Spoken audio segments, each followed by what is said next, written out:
The last bell at Calder Consolidated School rang in May of 1999, and the woman who rang it, Principal Verna Holt, 40 years in that office, locked the doors, bought the building from the district for $1, and spent the next quarter-century refusing to explain why. She died 2 winters ago with her secret still keeping. And when the county finally auctioned the rotting schoolhouse for back taxes, the only bid came from an 18-year-old girl named Wren Calloway, who had $38, a backpack, and no address to write on the form, so she wrote the schools. $5 bought her 3 floors of broken glass and pigeons.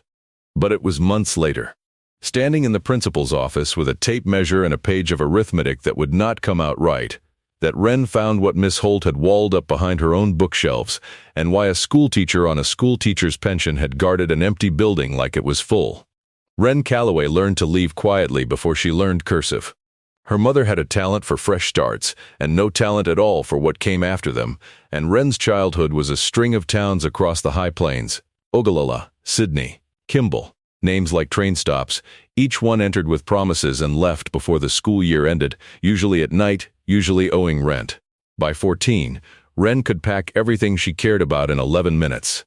By 16, when her mother's last fresh start headed to Arizona with a man named Deke who didn't like teenagers, Wren wasn't invited, and by then it barely qualified as news. She landed with her Aunt Charlene in Calder, population 412, a grain elevator, a co-op, a bar, and a water tower with the town's name flaking off it, and for a year and a half it almost held. Charlene wasn't warm, but she was present, which Wren had learned was the rarer thing. Wren finished high school in Brannan, the consolidated district 2 towns over, riding 40 minutes of bus each way past wheat and wind turbines, and the boarded-up hulk of the old Calder School, 3 stories of brick standing alone at the edge of town like a headstone for the whole county. Then, in the fall after graduation, Charlene's copt won its long argument. The funeral was small. The trailer was Charlene's boyfriend's, legally, and he gave Wren till the end of the month, and to be fair to him, which Wren tried to be, he looked embarrassed doing it. She had planned to leave anyway. Everyone left Calder. That was the town's one export, its children. And Wren had a graduation gift duffel bag and a vague plan shaped like Denver.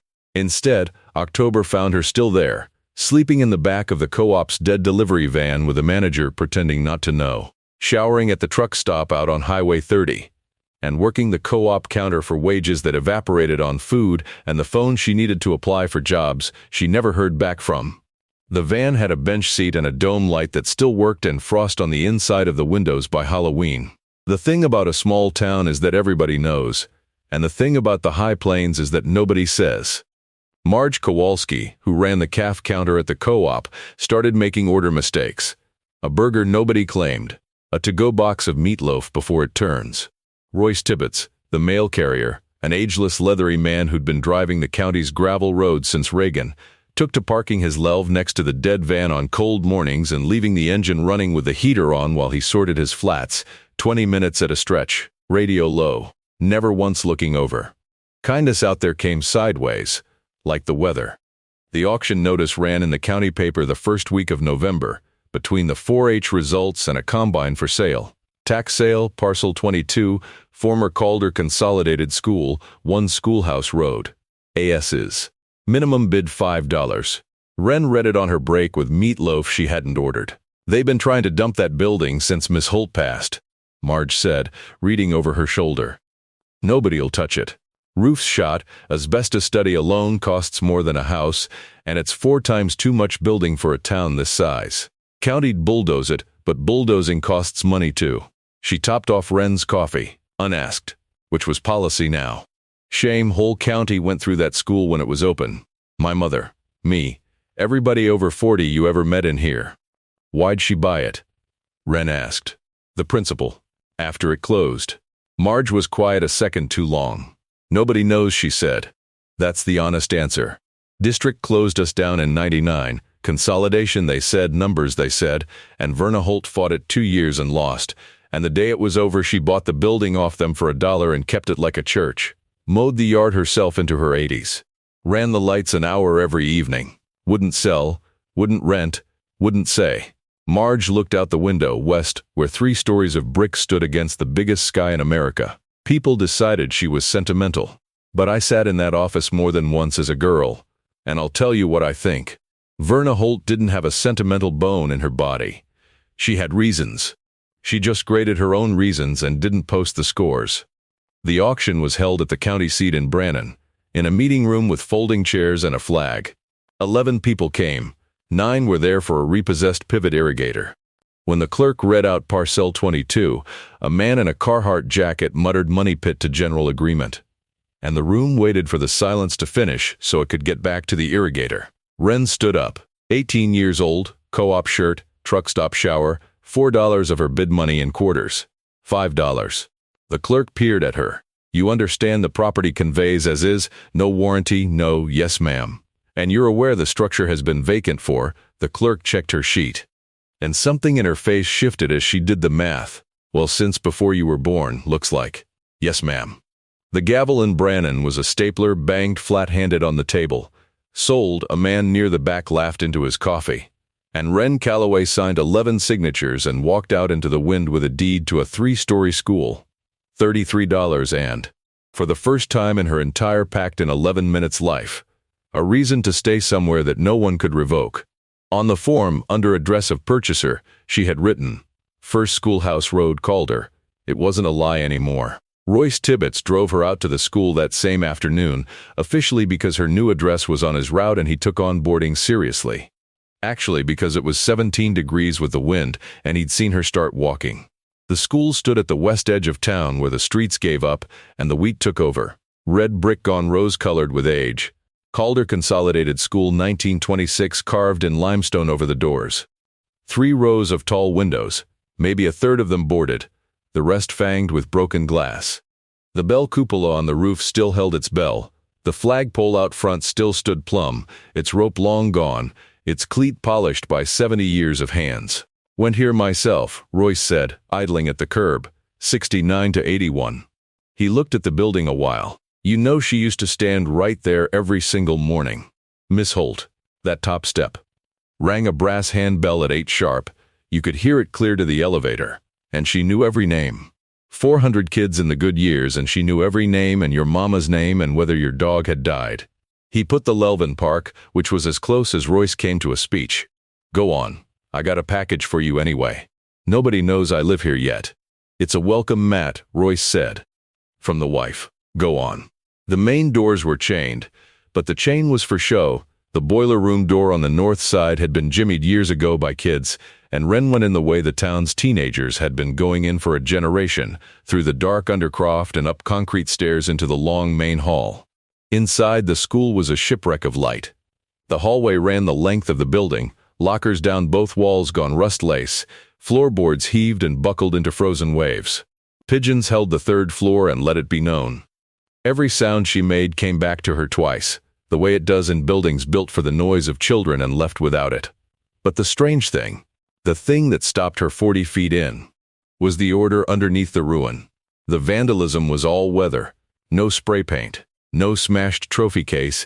The case stood intact at the hall's heart, glass-filmed but whole, its little brass teams and ribbons asleep inside. In a town where every abandoned barn for 30 miles wore graffiti, this building, unlocked adjacent for 25 years, stood unmarked. Later, Marge would explain it in one line: everybody's grandma went here, and everybody's grandma would know.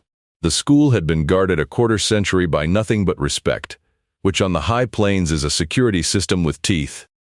The principal's office was off the main hall, principal painted on pebbled glass, and unlike everything else, its door was locked.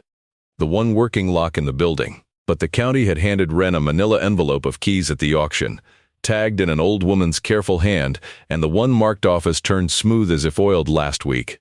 Inside was a room the ruin had not been permitted to enter. Dust, yes, 2 winters of it, since Miss Holt died, but underneath the dust, a kept room. A broad oak desk, squared, wooden file cabinets. A wall of bookshelves, floor to ceiling, still loaded with books.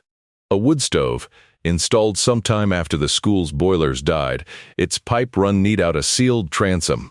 A half-cord of split wood stacked in the old cloakroom.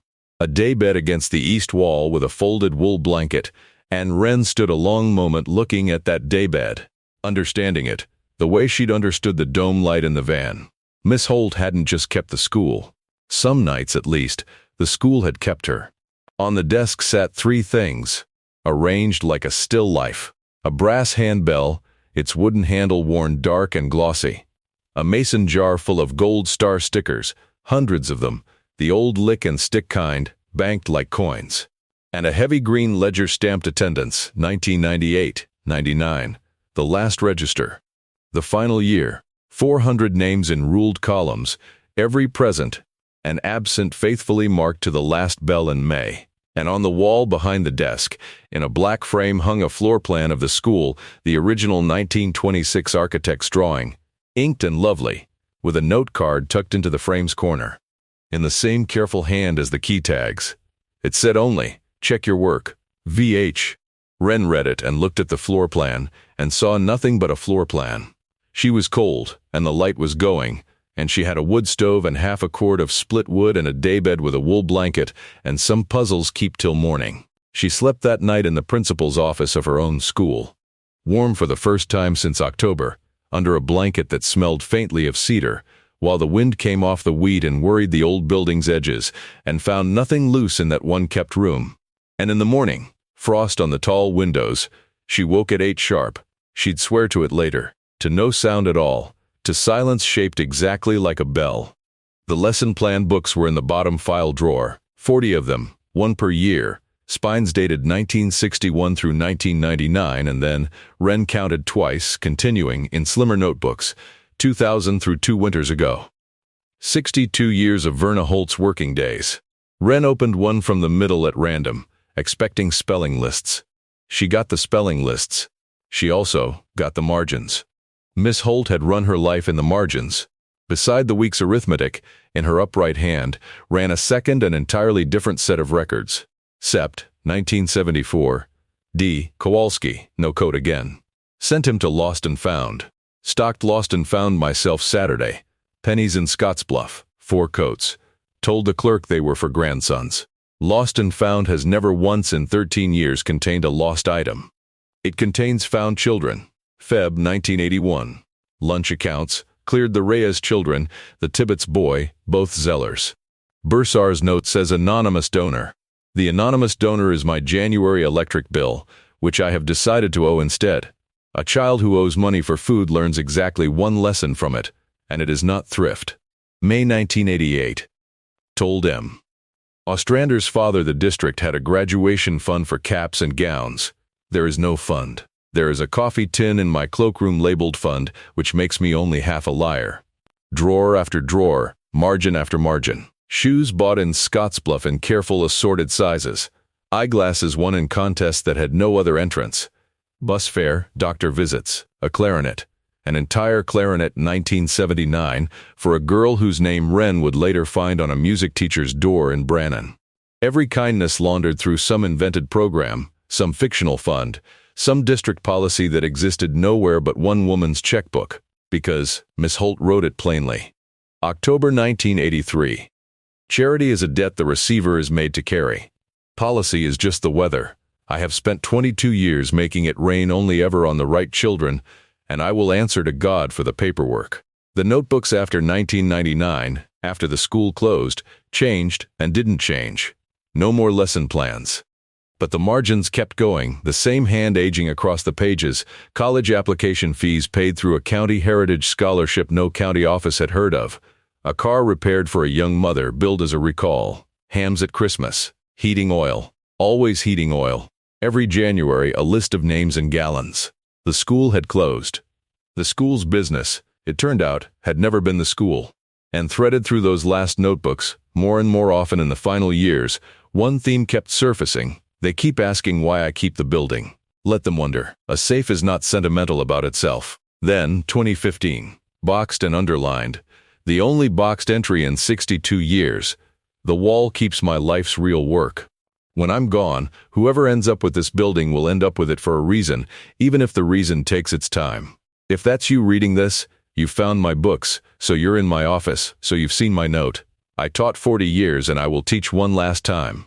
The lesson is on the wall. Check your work. Wren looked up from the drawer to the framed 1926 floor plan. And this time she really looked. It took her most of an evening, cross-legged on the floor with the frame in her lap and a stub pencil and the backs of old attendance sheets, because Wren Calloway had gotten C's in geometry and honesty about it. She copied the office's dimensions off the plan, 22 feet, north to south. Then she found Miss Holt's cloth tape measure in the desk, and she measured the actual room, corner to corner, twice, 16 feet. She checked her work. She measured again, and again came up 6 feet short. 6 feet that the drawing promised and the room did not deliver. 6 feet that had to be somewhere behind the south wall, the bookshelf wall. The wall of books, floor to ceiling, the heaviest and most permanent-looking thing in the room. Wren stood in front of it with her pencil arithmetic in her hand and her heart going like a recess bell. Somewhere behind 62 years of collected books was 6 feet of hidden room, and a dead principal had left the math sitting on the wall in a frame for 25 years, daring the whole world to do it. Nobody had. Nobody had ever checked Verna Holt's work. Wren put her palm flat on the shelf's cold edge, and then took it back and stopped herself. The hardest stop of her life. Because it was 1 a.m, because the crowbar was in the boiler room, but mostly because of the last line of that boxed entry. The part she hadn't let herself read twice till now. One more thing, whoever you are. A lesson learned alone is half a lesson. This town sat in my classrooms for 40 years. When the wall comes down, they should be standing behind you. They're part of what's in it. Wren slept on it, barely, and in the morning she walked to the co-op through the frozen ruts, waited for Marge's lull, and said the sentence that would go around the county faster than the weather. I found something in Miss Holt's office, and I think it belongs to everybody. She didn't tell them about the wall. Not yet. What she told Marge, and by nightfall what Marge had efficiently told the county, was about the margins. She picked one page.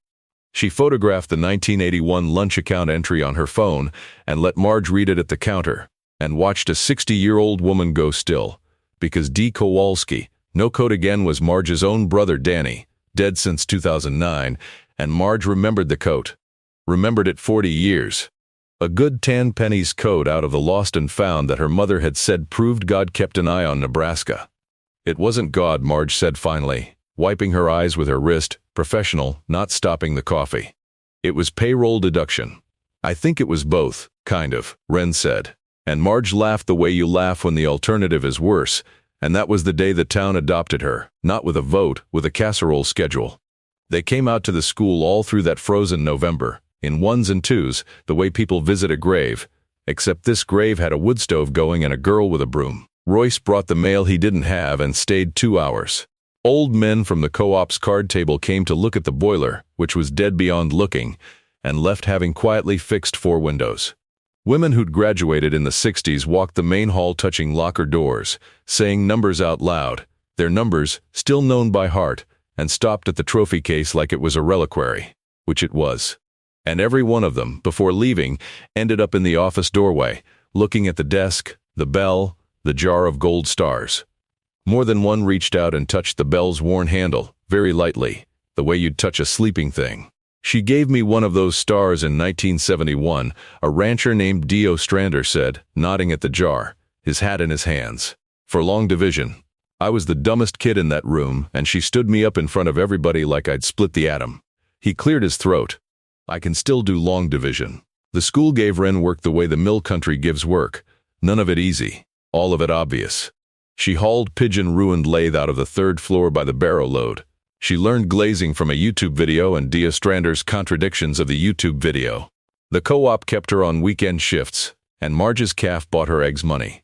And the school's yard, an acre of dead playground, grew a mountain of salvage that a scrapper from Sydney paid honest money for. Every dollar of which went into a coffee tin on the office desk that Wren had labeled, in marker, fund, because some jokes are load-bearing. It was Royce who named what was happening, in his sideways fashion. Sorting flats in his idling truck while Wren shoveled the walk she now owned. Town's been leaving for 50 years, he said, not looking up. Watched it my whole route. Post office counter tells you everything. Forwarding orders, all one direction. Kids' addresses going Denver, Lincoln, Phoenix. He banded a stack. You're the first forwarding order I ever saw come this direction. People want to stand next to that a while. Don't let it spook you. What do I do with it? Same thing she did. Royce nodded at the building. "Ring the bell. See who shows." The bell got rung, actually rung, the second Saturday of December. Wren had spent a week clearing the old first-grade room, the one room with intact glass and a patchable ceiling, and she'd put the word out through Marge's counter. Which is to say, she'd put the word out, Saturday mornings, the school's open. Homework help for the kids' bus to Brannan. Coffee for anybody. Bring a book if you've got a spare. Miss Holt's shelves are lending again. She stood on the top step at 8 sharp with the brass handbell, feeling like an imposter in a dead woman's doorway, and rang it. And the sound went out over the frozen town exactly the way Royce had said, clear to the elevator, a sound half of Calder had last heard as children. Doors opened down the street. Somebody's dog lost its mind. 11 people came that first Saturday. 4 kids with homework, 2 mothers, 3 card-table old men, Marge with rolls, Royce out of uniform which no one had ever seen. The kids did fractions at desks their grandparents had carved initials into. D. Ostrander, it turned out, could still do long division, and had opinions about how it was being taught. By the third Saturday it was 30 people, and someone had fixed the second-grade room's ceiling without being asked. By the fourth, the county paper sent a photographer, and the picture that ran, "Kids at old desks. Sun through tall windows, the girl with the bell went farther than the county." It went, as things do now, everywhere. Briefly, she bought her town's dead school for $5. Strangers mailed books. A class of 1971 reunion committee sent $300 for the fund, she'll know.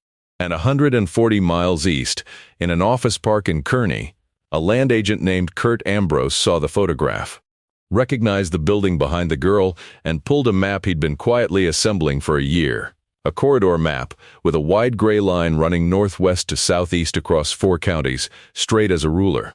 Straight through the west edge of Calder. He looked at the photograph a long moment. Then he picked up the phone and moved Calder to the top of his list. Because in Kurt Ambrose's experience, sentiment was cheap to buy early and ruinous to buy late, and that picture was sentiment with a deadline on it. The dead boiler chose the same week to become Wren's whole life. The wood stove kept the office alive, but the Saturday rooms were heated by kerosene salamanders and prayer, and the first hard-cold snap, 19 below, wind like a planer, cracked the patched ceiling, froze the one working pipe, and gave the fire marshal on his January inspection no choice. No permanent occupancy, no public assembly past 30 days, without real heat.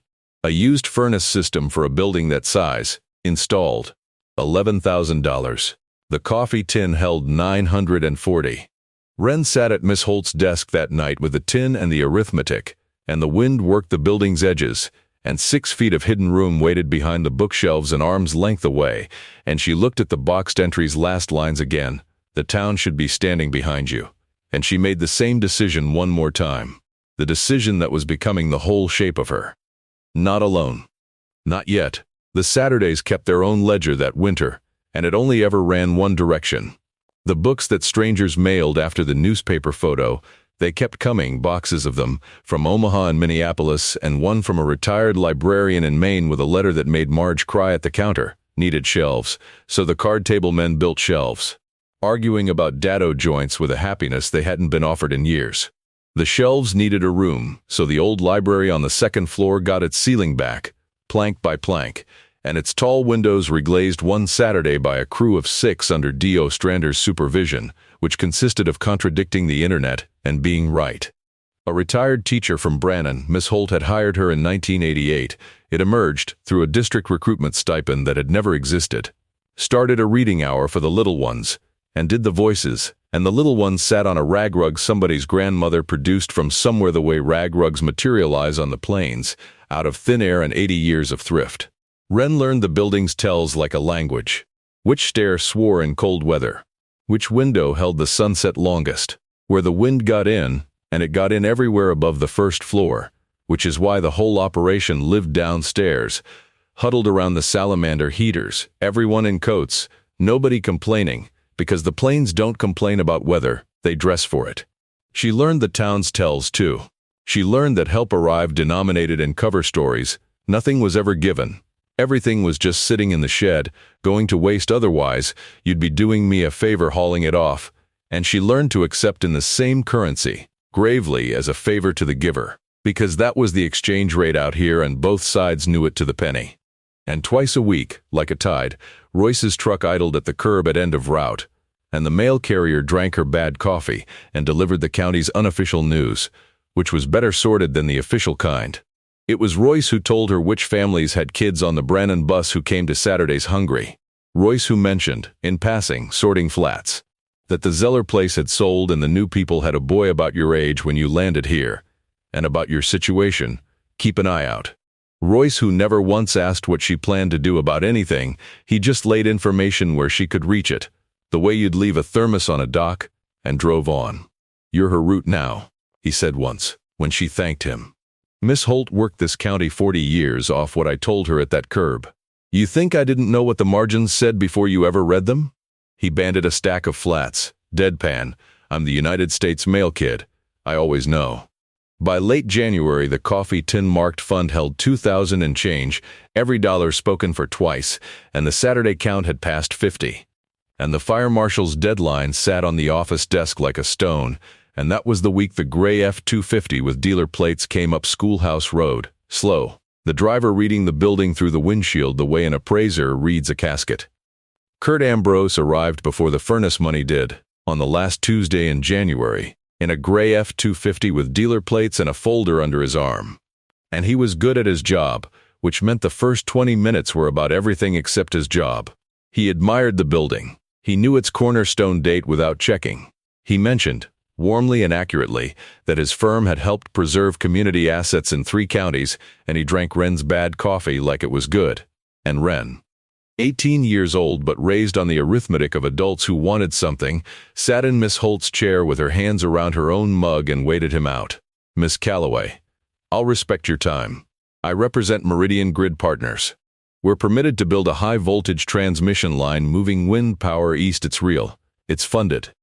And the approved study corridor crosses the western edge of Calder. He opened the folder and turned a map to face her. The gray line was wide as a river, and the school sat in the middle of it like an island that hadn't heard the news. Nothing's final. Corridors flex. But I'm authorized to begin acquiring key parcels, and yours is one. Meridian will offer you $210,000 for this property. That's better than 4 times assessed. You paid 5. He let that sit gently. It's a remarkable outcome for you. You could go anywhere. Be anything. You're 18. And if I don't sell? Ambrose closed the folder without hurry. Then I'd be doing you a disservice not to explain the process, he said. And his voice stayed exactly as kind, which was the frightening part. Meridian is a public utility for condemnation purposes. If the corridor finalizes through this parcel and we can't reach agreement, the company petitions for eminent domain. A court sets fair value, usually less than my first offer, minus your legal costs, and the property transfers whether you've signed or not. I've done this 9 years, Miss Calloway. I have never once lost a parcel I needed. The only variable I've ever seen change is how much the seller keeps and how tired they are at the end. He stood and set his card on the desk next to the jar of gold stars and looked at the jar a half-second too long. Wren would remember that later and put his hat on. Take some real time. Talk to a lawyer, please, a real one. The offer holds till the corridor hearing in April. From the doorway he looked back down the main hall, the lockers, the trophy case, the tall, cold light, and for one unguarded moment his face did something complicated, and then didn't. They don't build them like this anymore, he said, and left. Word moved through Calder like a cold front. $210,000. There were people, sensible people, people who liked Wren, who said take it honey, and meant it with their whole hearts. The town had watched itself lose for 50 years. Some folks couldn't watch the girl lose too. But the card table men went grim, and D. Ostrander said the words over my section line in a tone that made the calf go quiet. And Marge started a legal fund in a pickle jar and had $400 in it by Friday. And Wren went home to a dead woman's office, sat down across from the bookshelf wall, and finally let herself do the other arithmetic. Miss Holt had bought this building the week she lost her last fight to save it, kept it 40-some years past since, and hidden 6 feet of something behind the heaviest wall in the room with a note that said the town was part of it. A safe is not sentimental about itself. Now, I need you to stay with me here, because everything in this story is about to converge on one wall. A dying schoolteacher's 25-year-old math problem. A landman who has never lost a parcel. A town that's out of children, out of luck, and nearly out of time. What's behind the principal's wall answers all three, and I did not see it coming, and I've been doing this a while. If this one's got hold of you like it got hold of me, subscribe now, because when that wall opens, you're going to want to be standing with the town. The lawyer came free, and came angry, which are the two best ways. Her name was Evelyn Park, and she'd spent 30 years doing utility and land work in Lincoln before retiring to her late husband's family place outside Brannan, where in her own words, she'd been bored down to the studs for 2 years. Marge's pickle jar had been meant to hire an hour of somebody's time. Evelyn Park took the hour, toured the school, read Ambrose's folder in 9 minutes, and then sat in the office with her reading glasses up in her hair. "He's not bluffing," she said. "That's the bad news, and I'll not dress it up. Meridian has utility status. If the Public Service Commission finalizes the corridor across this parcel and you won't sell, condemnation follows and condemnation wins. Fighting the taking itself is near hopeless." She held up one finger. "But nobody fights the taking. You fight the root. The commission hasn't finalized. Corridors get bent every cycle. Around wetlands, around airstrips, around anything that makes the line's lawyers more tired than the alternative. Our job is to make this half-mile the most expensive, most annoying, most publicly embarrassing half-mile in 4 counties. She looked around the office. "So, give me annoying. What is this building legally? What's its history? Deeds, easements, anything recorded, anything old? The county gave me a folder at the auction. The county gave you the tax parcels paper trail, which starts in 1999 when the district sold to Holt. I want 1926. I want the original conveyance, who gave the land for this school, and on what terms. Rural schools out here were almost never bought land. They were given land, and givers in 1926 wrote conditions, and conditions survive in ways that make utility lawyers drink." She snapped the folder shut. "The Register of Deeds in Brannan, 9 a.m. bring coffee. There's his punishment." What they found in Brannan, in a leather-spined book of 1926 conveyances, in handwriting like wrought iron, was this: the land under Calder Consolidated School, the full 10 acres, had been deeded to the district by one Josiah Raines, wheat farmer, for consideration of $1, upon the condition that said land be used for the education and betterment of the children of this county. And should said use cease, title shall revert to the grantor or his heirs and assigns. Evelyn Park read it twice and began, very quietly, to smile. "A reverter," she said. "A determinable fee with a reverter. Condition of use language, still on the title, never released." She tapped the page. "Here's what this means, and pay attention, because it's a double-edged thing. If the school's use for education ceased, and the district would say it ceased in 1999, then arguably the district never had clean title to sell Verna Holt, and the county never had clean title to sell you, and the whole chain is a snarl that reaches back to whoever holds the Raines reversionary interest. Meridian can't condemn its way to a clean easement through a title like this without finding and paying every Raines heir on earth, and quiet titling a 100-year-old reverter, and briefing issues no transmission schedule lawyer wants to see. Bending the corridor a half-mile suddenly looks cheap." The smile faded one notch. "The edge cuts us too, though. If the reverter's live, your deed's a snarl same as their easement. And there's a second question I can't answer from this book." She looked at Wren. "Whatever happened to the heirs of Josiah Raines? A name like that doesn't just evaporate. Somebody in that town knows. Somebody did." Wren asked Marge, and Marge went still for the second time that winter, and said, "Raines. Lord, that's Miss Holt's people. Her mother was a Raines, Josiah's granddaughter. Everybody's forgotten it because Verna buried the whole connection 60 years ago and would thank you not to dig it up." Marge lowered her voice, though the calf was empty. "The Raines family is why she came back here to teach in 61, and it's the thing she'd never once speak of. There was some old grief in it. Money grief, land grief, depression stuff, before my time. All I ever heard was my mother saying the Raineses gave this town its school and the town let the Raineses starve." Wren walked home into the wind with the pieces rearranging themselves the whole way. Josiah Raines gave the land with a condition. His family went broke in the 30s and got, apparently, nothing back from the town he'd given it to.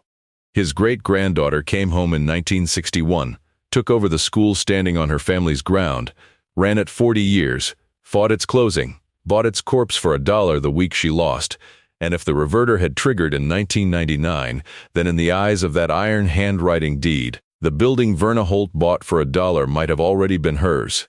Hers by blood and condition. The dollar wasn't a purchase, it was a courtesy, or a joke, or a tombstone, and she'd spent 25 years in the wall in her office guarding something about it. Evelyn Park, told all of this over the office wood stove, sat back and was silent a long time, glasses in her hand. "Wren," she said at last, "first names had happened at some point in the deed book. I have been doing land work since before you were born, and I'm going to tell you what my gut says, and then we are going to open that wall, town or no town, because April is coming." She pointed her glasses at the bookshelves. "My gut says Verna Holt knew every word of that 1926 deed. My gut says a woman that careful didn't leave a reverter lying around unattended for 60 years. Whatever the paper trail is, releases, airships, wills, the whole snarled title of this ground, it's not lost, and it's not in Brannan." The glasses swung to the framed floor plan. "It's 6 feet behind you," she told you herself. "It's a safe. The note said the town should be standing behind me." "Then, child," said Evelyn Park, standing up and reaching for her coat, "go ring your bell." She rang it at 8 sharp on the first Saturday in February. 19 degrees, sky like blue enamel, and the town came like it was 1975, and the bell meant what it used to. 60, 70 people crowding the main hall in coats and breath fog. Kids sitting up on the dead radiators, the card table men down front with pry bars they'd brought without being asked. Because word travels and Calder knew what morning this was. Wren stood in the office doorway and told them all of it, plainly, the margins, the boxed entry, the 6 missing feet, the 1926 deed, the name Rains. When she said the name, a murmur went through the older half of the crowd like wind through a shelter belt. Then they emptied the bookshelf wall, hand to hand. A bucket brigade of books down the main hall, and it took 40 people 20 minutes, and D. Ostrander found the scene with a flashlight held flat.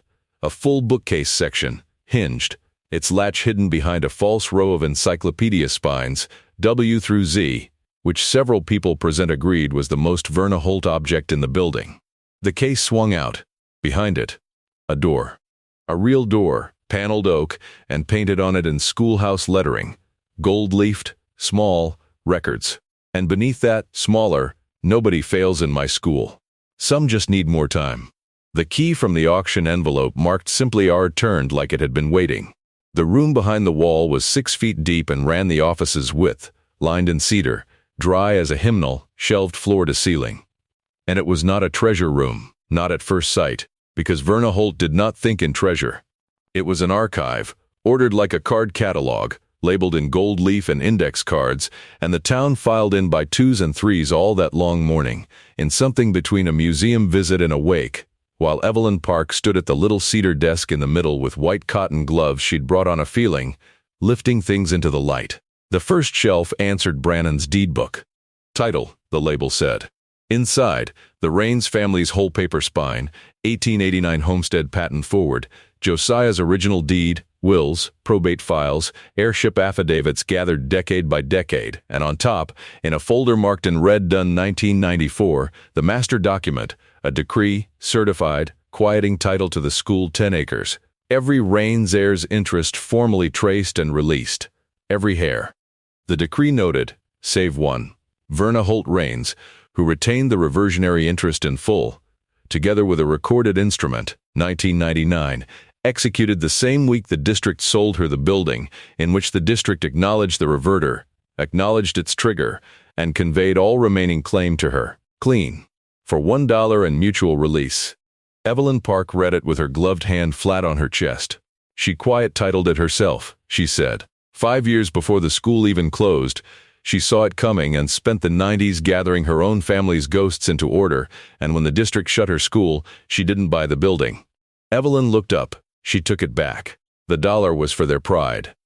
Wren, your chain of title doesn't have a snarl in it. It has a spine. It runs 1889 to you, and there is not 1 inch of daylight in it for Meridian's lawyers, and she built it that way with her own hands, 25 years ahead of the truck that pulled up here in January. But it was the rest of the room the town had really come for, and the rest of the room was this, shelf on shelf. labeled by decade, were the children. Every margin from every lesson plan book had its file in here, the real accounts, the full ones. The coats, the lunch debts, the clarinet.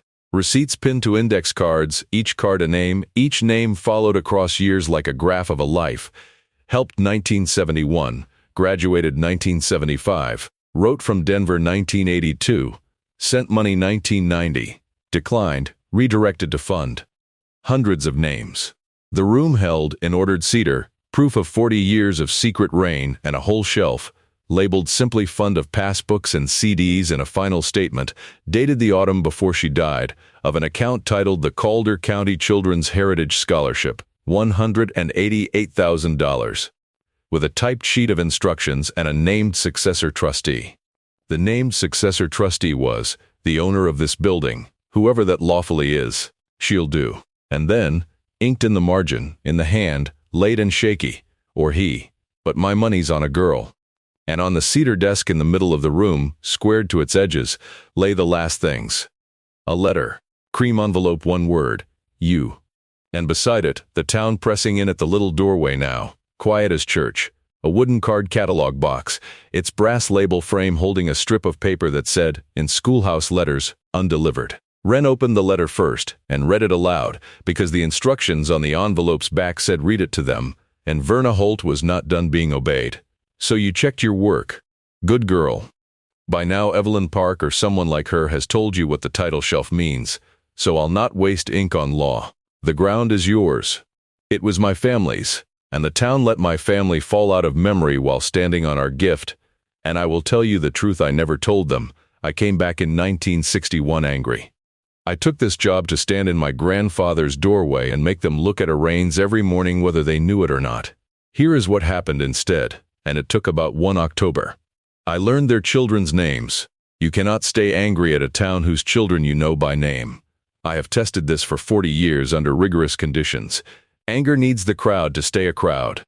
A teacher loses the crowd the first time a slow boy gets long division and looks up. So my revenge went unfinished, and the files in this room are what I built out of the lumber of it, and if there is a better use for an inheritance of grief, I never once heard of it. The scholarship is real, registered, and yours to run. The rules are in the folder and there are only 3. It goes to Calder County children. It goes especially to the ones whose families would never ask, and it is never ever called charity. Call it what I always called it. Call it policy. Last, the card box on this desk is my failures. 40 years of them. Letters I wrote and hadn't the courage or the address to send.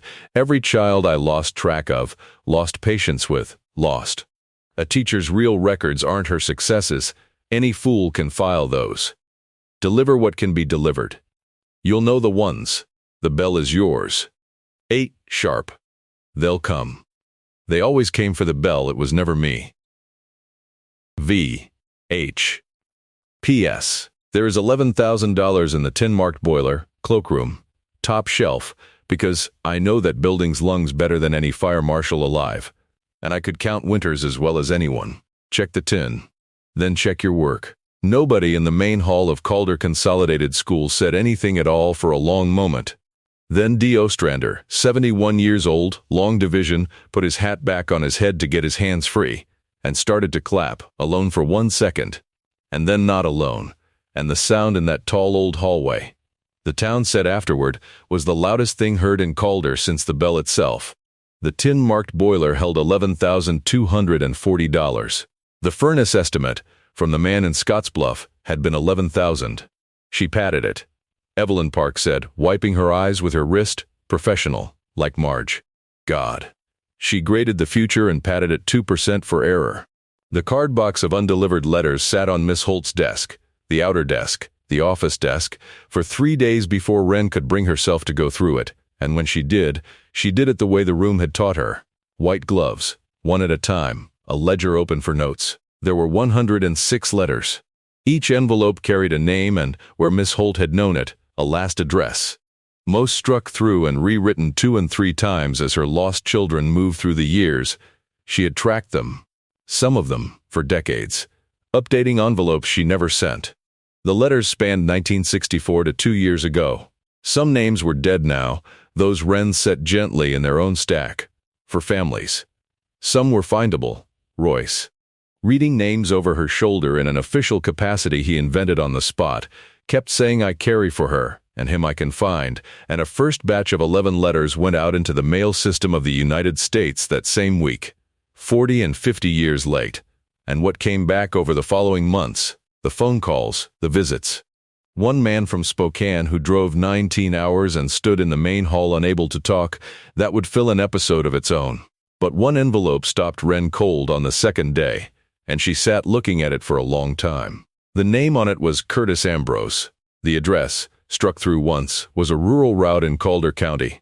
The date in the corner, in the small hand, was 1994. Marge, consulted at the counter, went very quiet for the third time that winter. Ambrose, she said. Yes, they farmed out toward the Rains ground, matter of fact. It went bad for them.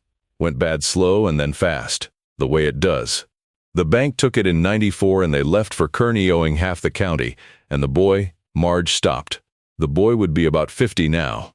Sharp kid. Quiet. His last year here would have been 1994. Wren said. She didn't open the letter. It wasn't hers. But she understood now, the half-second in January, Kurt Ambrose's eyes on the jar of gold stars, the unguarded moment in the hallway. They don't build them like this anymore. He hadn't been admiring the architecture. He'd been standing in his own school buying it for a power line. And not telling anyone he knew where the light switches were.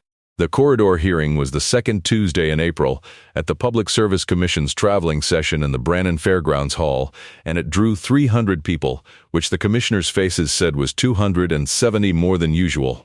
Meridian went first, and Meridian was competent, need studies, load forecasts. The wide gray line on its stand. Kurt Ambrose sat at the company table, and Wren watched him see the town, really see it, row after row of faces from a county he'd left owing, and watched him not look away, which she gave him credit for. Then Evelyn Park, in a suit the color of a gavel, took 11 minutes, and it wasn't the 11 minutes anyone expected. She didn't plead heritage.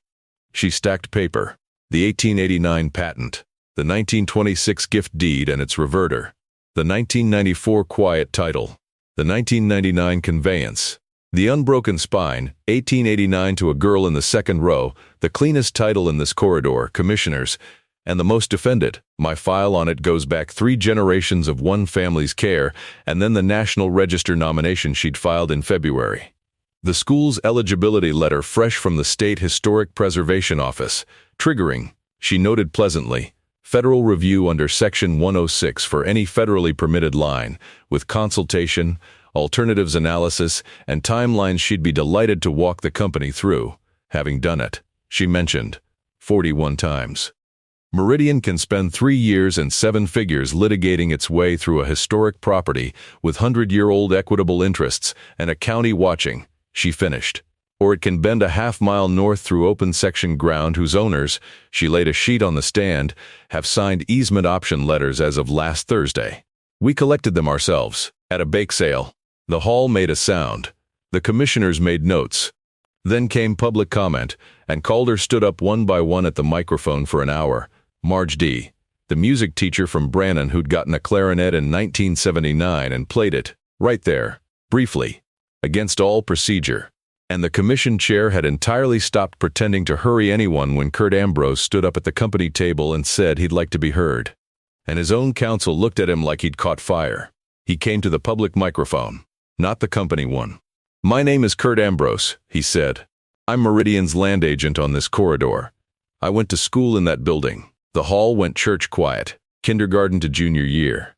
We lost our place in 94 and left in the night owing people in this room. And I've spent 30 years being a man from nowhere, because it was easier than being from a place that watched us go under. He looked at the commissioners, then at his own table, then at neither. 3 days ago I got a letter in the mail. It was written in 1994 by my school principal, and it's been behind a wall for 30 years. And the young lady who owns that building found it and had it delivered, and I've been asked to say publicly what's in it, and I won't, it's mine. His voice moved and he let it. But I'll say this much, because it bears on the record. Everything I know about that parcel says the company should reroute. The title's a fortress, the 106 review is a certainty. And the alternatives are signed and cheaper. That's my professional assessment, and I've put it in writing to my employer, and if it costs me the job, then I'll finally be a man from somewhere, and we'll call it even." He folded his notes once. "She used to tell us, 'Nobody fails in my school. Some just need more time.'" He looked, finally, directly at Wren. "Took me 30 years to turn my work in. I'd like it graded all the same." He sat down. The hall did not clap, quite. It was too much like church, but it breathed altogether 300 people once. Meridian's notice came in May, filed in public, the preferred corridor, amended, half a mile north, through the option sections. The commission approved it in June. Evelyn Park framed the route map for the office wall, the gray line bending around Calder like water around a stone, and hung it herself, level to the 16th, beside the 1926 floor plan. Kurt Ambrose kept the job. Rerouting on the cheap made him money. It turned out, the world is not always ironic in the bad direction, but he started turning up in Calder some Saturdays, in a farm coat with no logo on it, fixing things he remembered being broken since 1989. His letter he never showed a soul. But the following winter, the Children's Heritage Scholarship's little board, Wren, Marge, Evelyn, Royce, received its first outside endowment, certified funds, from an account in Kearney, in the amount of $40,000. And the memo line, typed, said, "Tuition. Repaid, late penalty included. A student." Wren filed the record where records went now, the cedar room, the fund shelf, and on the index card she made for it, after some thought she put a gold star. The undelivered letters kept their own season, all that spring and summer, and Wren learned to schedule around them, because you could not predict what a 50-year-old letter would do when it landed. The man from Spokane was the first. His name was Gary Zeller. His letter was dated 1977. He read it in his truck in the school parking lot for 40 minutes before he could come inside. And when he finally stood in the main hall, he could only point at a locker, number 118, and say, "That one was mine," several times until Marge brought him coffee and sat with him at a homework table like he was 8, which, letter in hand, he partly was. Before he left, he wrote a check to the fund that had a comma in it, and asked, shyly, if the school could use a man for a week in June. He had vacation and remembered where everything was. In June, he came back and rebuilt the front steps. Not every letter came back gold. 2 were returned unopened, addressee's family declining, which Miss Holt would have entered without comment, so Wren did too. One reached a woman in a memory care home in North Platte who could no longer read it, and her daughter read it to her, and reported that her mother had smiled and said the clarinet, clear as anything, her first words that month, and the daughter now drove out to Calder once a summer just to stand in the music room, which the town had begun, without any meeting on the subject, to keep dusted. The Cedar Room's index grew a new drawer, in Wren's hand, delivered, with dates. It was the slowest filing in the building and the least efficient, one card sometimes taking a whole evening, because each card wanted its story written out, and Wren had come to agree with the room's founder that the story was the actual asset and the money just its receipt. "You know what this place is," Evelyn Park said one evening that summer, watching Wren file, the tall windows going gold. "I've been trying to put my finger on it since February. It's a bank." She tapped the cedar shelf. A real one. Deposits, compounding, 62 years of interest, and every account payable to the bearer. Verna Holt ran the only solvent institution this county ever had. She put her glasses up in her hair. "And you, child, walked in off the street with $5 and got made branch manager." "Trustee," Wren said, stamping a card. "She'll do." "She'll do," Evelyn agreed. The State Historical Society sent 2 archivists in August, politely ravenous, with white gloves of their own, and a proposal about professional stewardship of the collection in a climate-controlled facility in Lincoln. Wren heard them out fully, gave them the tour, fed them Marge's pie, and then walked them to the Cedar Room's little gold-leaf door and pointed at the lettering. "Records," she read aloud, "it's already in a professional facility. She built it herself and it's had 1 flood, 0 fires, and 100% recovery rate on lost children." She shook their hands warmly at the front steps. "You're welcome to visit your holdings anytime. Saturdays are best. Bring a book." The archivists drove back to Lincoln and, being decent people who knew a permanent collection when they stood in one, sent acid-free folders by the case, gratis, every year after, with a card addressed to the trustee. The furnace went in before the next winter. The Scottsbluff man knocked 1,100 off for reasons he declined to itemize, and with heat. The school stopped being a project and started being what the paperwork now called it, the Calder Schoolhouse Community Center. And what everybody actually called it, which was the school. Saturdays grew into weekdays. The first grade room became the homework room, open every afternoon when the Brannan bus dropped its Calder kids. Staffed by a rotation of retirees who had opinions about long division. Miss Holt's library lent again, honor system, a rubber stamp Wren found in the desk still crisp with red ink, property of Calder Consolidated, return when finished, with yourself improved. The gym, patched and heated, held the 4-H banquet, 2 wedding receptions, and the first Calder alumni reunion in 30 years, at which the class of 1971 presented the school with a new flagpole rope, and D.O. Strander ran the flag up at 8 sharp to the sound of the bell and had to stand facing the pole a while afterward, for the wind, he said.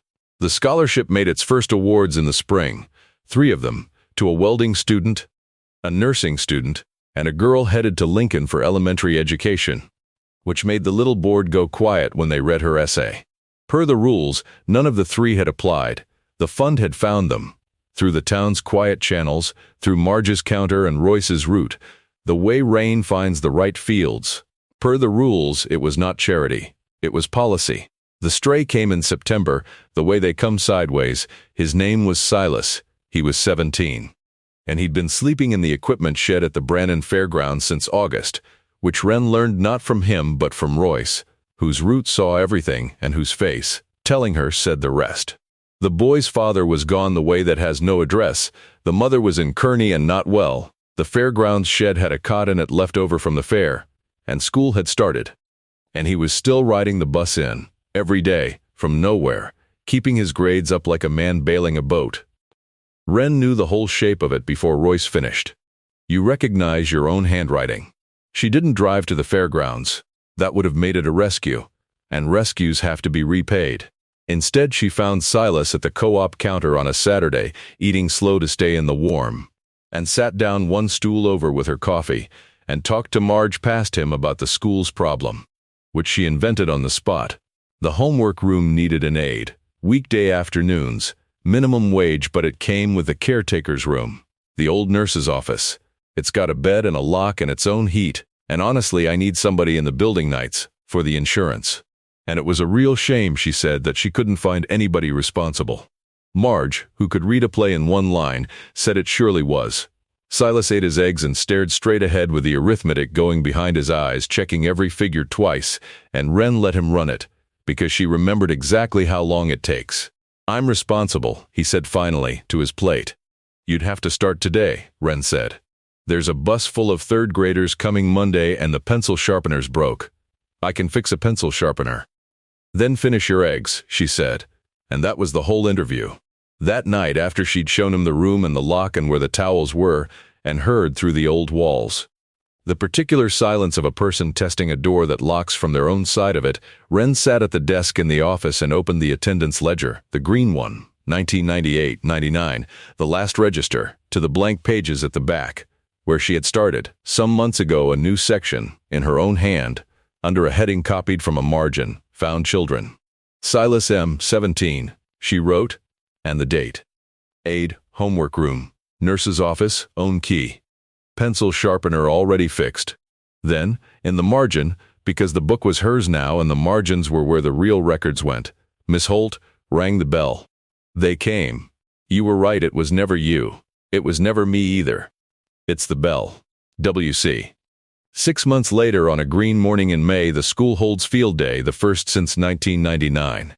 And the whole county comes, the way it always came for the bell. There are sack races on the old playground, and a pie table Marge commands like artillery, and a plaque by the front doors now, State Bronze, National Register of Historic Places, which D. Ostrander polishes with his sleeve every time he passes, claiming he's checking the mounting.